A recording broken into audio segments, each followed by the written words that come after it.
तो दोस्तों, जैसा कि हम भक्ति मंदिर से निकलकर इसके ठीक सामने ही एक गुरुधाम भक्ति मंदिर है, जो कि ये वाइट संगमरमर के पत्थरों से बनाया गया है। और इसके आप मेन गेट पर मेरे लेफ़्ट साइड और राइट साइड में दो हाथी देख सकते हैं। जो क्योंकि मैंने पहले भी बताया था कि हाथी हमारे मंदिरों के मेन गेट पे बनाए जाते हैं, जो कि इसके शुभंकर के रूप में बनाया जाता है, इसलिए इनकी मूर्तियों को उकेरा गया है। ये वाइट संगमरमर से बनाया गया है, पूरा वाइट मंदिर है। तो दोस्तों, जैसे कि हम भक्ति धाम मंदिर के मुख्य मंदिर में आ चुके हैं, और ये इससे ऊपर हम सीढ़ियों से चढ़ के मंदिर के मुख्य भाग में चलेंगे और आपको इस मंदिर के बारे में अवगत कराएंगे। तो जैसा कि दोस्तों, ये मुख्य मंदिर के हम मुख्य भाग में आ चुके हैं, और ये है भक्ति मंदिर। इस समय मंदिर के अंदर मोबाइल और कैमरा प्रयोग करना वर्जित है, जैसा कि यहाँ पे इंस्ट्रक्शन भी होगी, आप देख सकते हैं। जैसा कि मित्रों, हम ये मंदिर के मुख्य भाग में आ चुके हैं और मैं आपको इनकी कंस्ट्रक्शन के बारे में बताने जा रहा था। तो मित्रों, जैसा कि ये जो पत्थर है, ये लाल गुलाबी बलुआ पत्थर से इन मंदिरों का निर्माण किया गया हुआ है। और ये हमारी जो प्राचीन मंदिर निर्माण की शैली थी, उनको आधुनिक स्वरूप में इस मंदिर का निर्माण किया गया है। और इस मंदिर में ठीक उसी प्रकार से, जिस प्रकार से प्राचीन मंदिरों में नक्काशियाँ की जाती थी पत्थरों के ऊपर, तो उसी प्रकार से ये मंदिरों पे नक्काशी की गई है। और ये क्या खूबसूरत नक्काशी की गई है। और ये जो है कमल के पुष्प को इसमें उकेरा गया है पत्थरों पर। और जैसा कि आप ये देख पा रहे हैं, इस नक्काशी में हमारा भारत का राष्ट्रीय पक्षी मोर को प्रदर्शित किया गया, और ये इसके पंखों को इसमें उकेरा गया है। आप देखेंगे तो आपको लगेगा ये फूल पत्तियों का डिज़ाइन है, बट ये जो है हमारे राष्ट्रीय पक्षी मोर के जो है ये पंखों को दर्शाया गया है इस पर, और एक कमल के पुष्प दर्शाए गए। तो दोस्तों, जैसा कि मंदिर के दाएं भाग में यहाँ पर श्री कृष्ण लीला दर्शन के कुछ दृश्य दर्शाए गए हैं। तो आइए आपको इनके जो है लीला के दृश्यों के दर्शन करवाते हैं।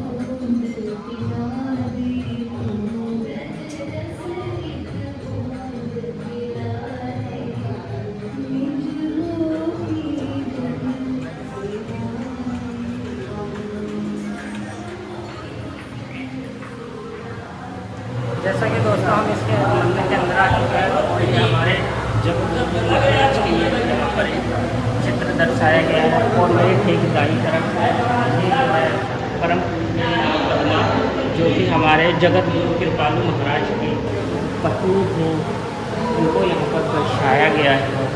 और मित्रों, आइए आपको अगली झांकी की ओर ले चलते हैं। या अगली झांकी जो है ये यहाँ पर ब्रिजवासी जो माँ यशोदा है, और यहाँ पर माखन को मथते हुए, इसमें से माखन निकालते हुए दर्शाया गया है।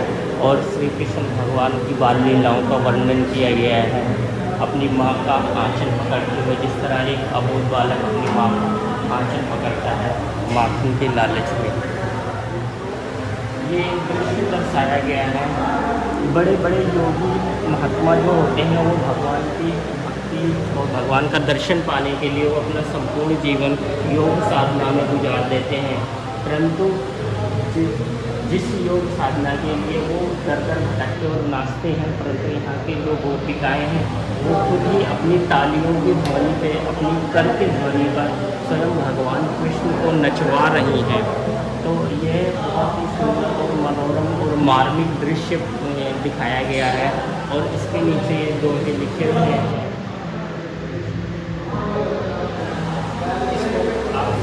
हैं कि भगवान जब मानव रूप में आते हैं तो उन्हें मानवों के भांति ही क्रियाकलाप और कार्य करने होते हैं।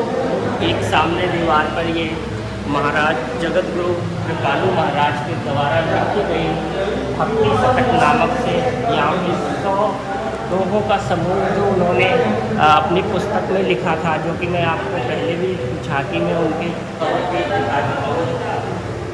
और मित्रों, ये जैसा कि दूसरी झांकी है, जिसमें कि माँ यशोदा भगवान श्री कृष्ण को ढूंढ रही हैं, और उन्हें एक रस्सी के माध्यम से उन्हें बांध दिया गया है, जिसको कि संपूर्ण ब्रह्मांड मिलकर भी नहीं बांध सकता उसे।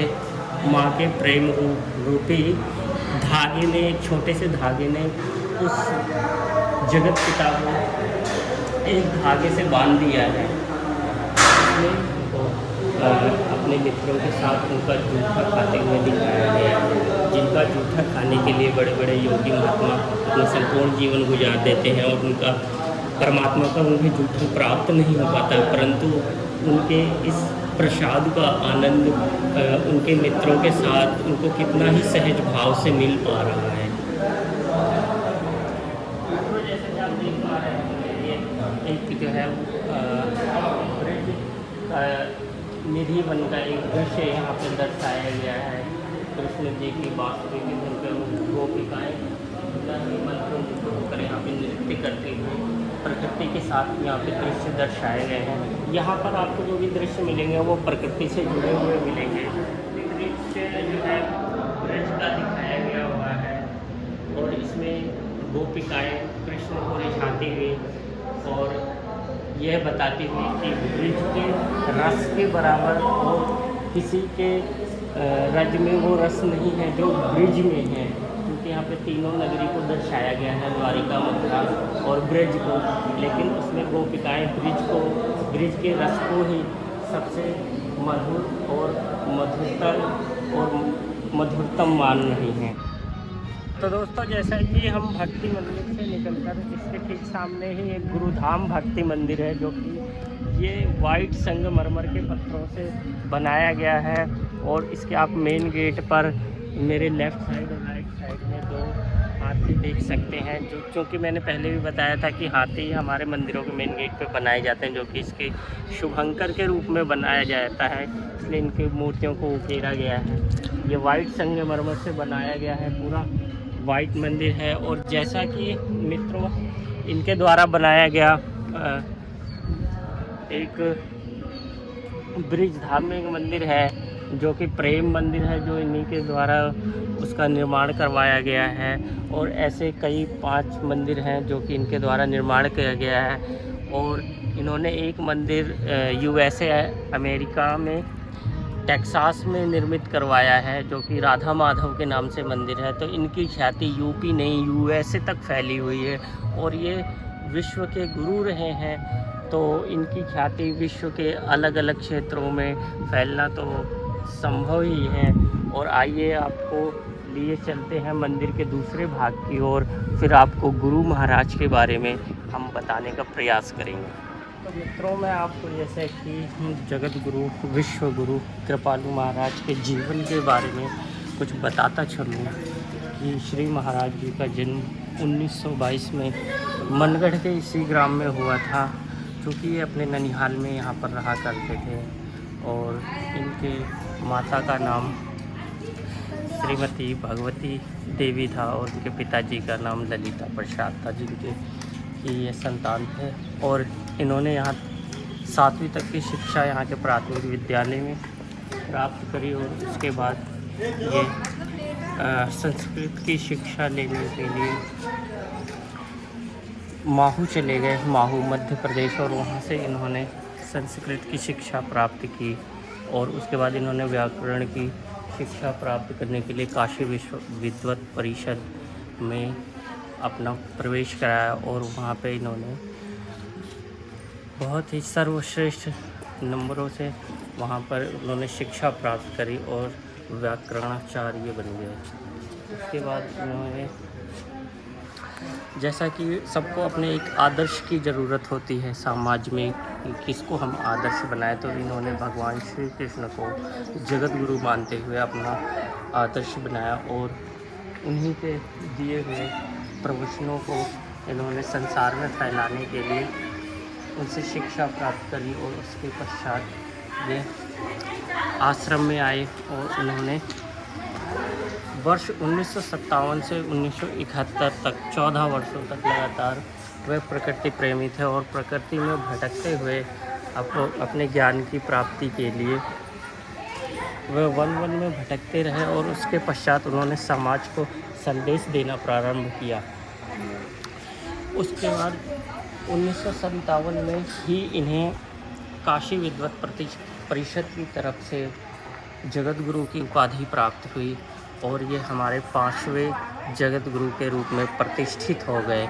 तब से इन्होंने समाज के कल्याण के लिए बहुत सारे कार्य किए और यहाँ पे मंदिर परिषद की तरफ से जगत गुरु कृपालु परिषद बनाया गया और जगत गुरु कृपालु परिषद की तरफ से अनेकों शिक्षण संस्थान, चिकित्सालय आदि समाज सेवा के संस्थान बनाए गए और यहाँ का समाज इस परिषद से लाभान्वित हो रहा है।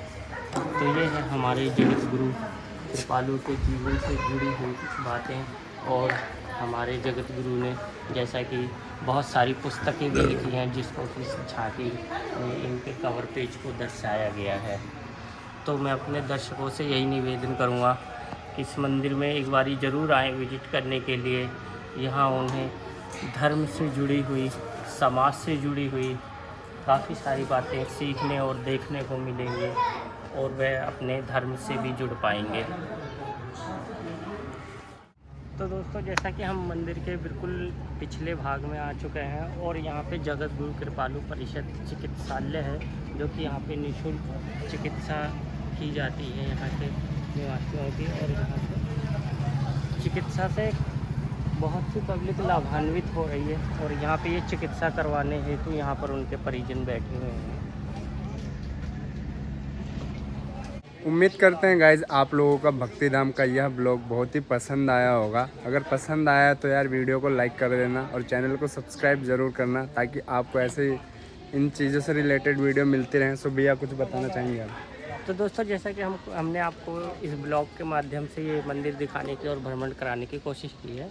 तो दोस्तों, आप अपनी राय ज़रूर हमें कमेंट बॉक्स में दें कि आपको ये दी हुई जानकारियाँ और मंदिर के बारे में जो बताई गई है उसके बारे में आप अपनी राय दें। और ऐसे कोई जगह, प्लेस और स्थान हो जिसको कि हमें कवर करना चाहिए तो आप उसका नाम कमेंट बॉक्स में हमारे छोड़ें। हम वहाँ पे विजिट करके उसके बारे में तमाम जानकारियाँ आपको भी शेयर करने की कोशिश करेंगे।